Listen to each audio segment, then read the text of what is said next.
Hej Jakob. Hej Bibi. Ja, det kører godt, mand. Min virksomhed, den er helt i top, og jeg har fået 3 børn med min dejlige kone. Det lyder godt, Bibi. Ja, det lyder rigtig godt. Hvad med dig, Bibi? Går det godt? Ja, Jakob, jeg har fået 7 børn, 4 drenge og 3 piger. Mine 4 drenge, de skal selvfølgelig tage over i min virksomhed efter mig.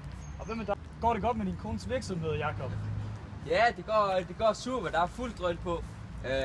Hvem med dine 3 piger? Hvad skal de lave?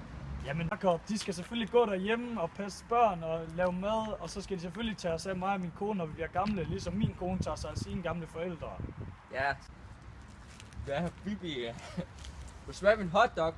Jakob, er du dum eller hvad? Du ved godt, at jeg ikke spiser svinekød. Ved du ikke, det er svinekød? Og det er også ramadan. Nå. Det er respektløst, at du står og spiser foran mig, når jeg ikke må spise. Undskyld her, Bibi.